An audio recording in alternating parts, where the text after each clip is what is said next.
Let's talk about the 4 ways that you can improve the effectiveness of any lead magnet that you're using to attract clients. So what is a lead magnet? A lead magnet is something that is an initial first step that's low risk, that's high value, that people can take in order to signal that they're interested in working with your business. So you've probably seen many, many pages in your time on the internet of enter your details to get this thing. Enter your email address and we'll give you this report. Why don't you fill in this form so that we can then invite you to this event or something like that? All of those would be examples of lead magnets because what they're trying to do is generate leads. Your business and every business should be generating leads. As you've heard me say many, many times, everything is downstream from lead generation. If you can't generate a lot of leads, your business might as well not be very good at whatever it's good at. Lead generation is the first domino that you need to knock over, and then everything else flows from there. I've seen examples where businesses master lead generation and then they don't have a great product or service just yet, but they can fix that problem because they've got plenty of leads. I've also seen the flip side. People are phenomenal at what they do, but they're not good at lead generation, and unfortunately, they just can't get enough people engaging to make their business work. So you must get an effective lead magnet in your business. Let's talk about the 4 things that will help you to do that. The first thing we need to think about is packaging. The way something is packaged transforms the perceived value of that thing. Imagine that I'd been traveling and I came back and I said to my wife, hey, I bought you some jewelry while I was traveling, and I handed it to her in a plastic shopping bag and I went, there you go. That would not go down well, right? Because the way that it's packaged is terrible, right? It's horrible packaging. And it's the same sort of thing. If you have some incredible value that your business offers, but you just kind of like throw it out there for people to read on a basic blog, or there's no design, there's no images, none of those sorts of things. There's no kind of like unwrapping process or opting in process. None of that exists. It's just going to be perceived as cheap, even if it's not cheap. Let's say I gave a gift to my wife and it was in a beautiful box with a bow and a thoughtful card. That is going to be perceived as a very valuable gift because of the way that it's packaged. So every lead magnet, you've got to be thinking about how is this packaged? The design elements of the landing page, they really matter. The way that it's presented to people, the email that introduces it to people, the copy that is on the landing page, the photo of you on the landing page, the professional headshot, your bio. All of that really matters because that's part of the packaging. Before people assess whether what you're actually giving them is valuable, they're going to judge the packaging, all the stuff that's around it, to see if it even looks like it's valuable.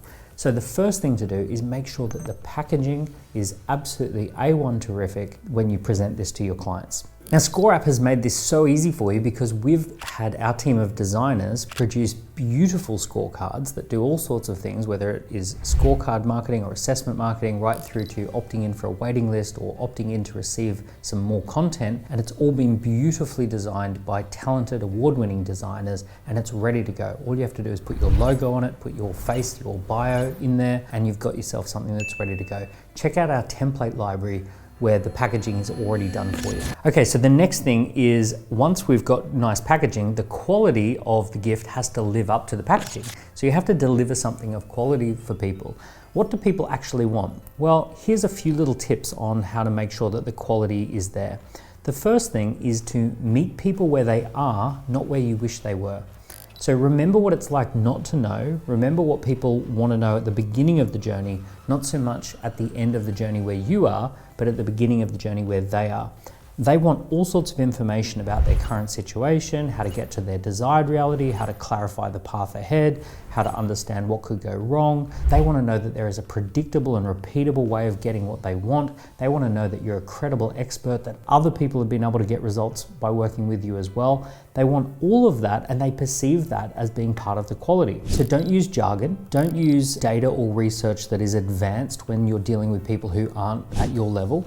Right? Make sure that you're really giving people what they need in that moment at the beginning of their journey, rather than trying to dazzle people with the advanced knowledge that excites you. Make sure that you're talking to them in the language that excites them. So good quality is about connecting with people where they are as opposed to where you are. So the third thing I want to mention is personalization. Personalization is so important in today's day and age, and it really kind of matches up with what we were just talking about with quality. If I go to my wife's Amazon page, it looks very different to my Amazon page because Amazon has figured out what she's interested in and shows her more of that. Amazon's figured out what I'm interested in and shows me more of that. The same can be said for Netflix and Spotify. They're using these personalization engines to connect with people based on their interests that are unique to everybody else. So what we need to do is we need to ask your potential customers some questions. Based on how they answer those questions, we give them content and we give them quality that relates to their situation. Now this sounds complex, but it's actually a lot easier than you'd think. We use scorecard marketing and scorecards to create content that is perfect for people based on how they answered the questions. All of that is in ScoreApp. It's all done for you. All you have to do is fill in a few of the blanks, and then you will have something that delivers a personalized campaign to your potential customers as well. If you've never tried creating an online scorecard with dynamic content, this is going to be a game changer for your business because it's going to deliver a level of personalization that people weren't expecting. Okay, the fourth thing that is really important is to tell people what is the next step, right? So now that they've had this gift from you, now they've had something of value from you, now they've engaged with this particular lead magnet, it's only going to be an effective lead magnet if it seamlessly guides people towards the next step. So what comes next? And it should be something that seems like the most natural, normal thing in the world, that essentially, if I've done this, now I want to go and do this. So for example, if I've just taken my tennis score that tells me where I'm strong and where I'm weak with my tennis game, and then it says, now that we've discovered that you've got a weakness with serving, let's go through to some content around how to improve your serve, or let's get some lessons booked in on how to improve your serve so that it's got a beautiful, seamless transition to the next step. That works perfectly if you've done the previous step of personalization really well. I've seen so many examples of our clients where they don't have to talk about all the things that they do. If they can get people to fill in a scorecard or a quiz, they can just talk about the key thing that is the next step for that customer. Recently, I was talking to someone who is a scale-up coach. They work with companies that are scaling, and there's about 4 or 5 things that they consider to be the pillars of scaling. Most of their customers have got 2 out of the 4 or 5, I forget whether it was 4 or 5. Most of their customers have got a few of those things, but they're lacking 1 or 2. So in each scorecard, in each quiz, we identify where someone's strong, where someone's weak, and the next step is always to work on that weakness, to fix the thing that needs the most attention.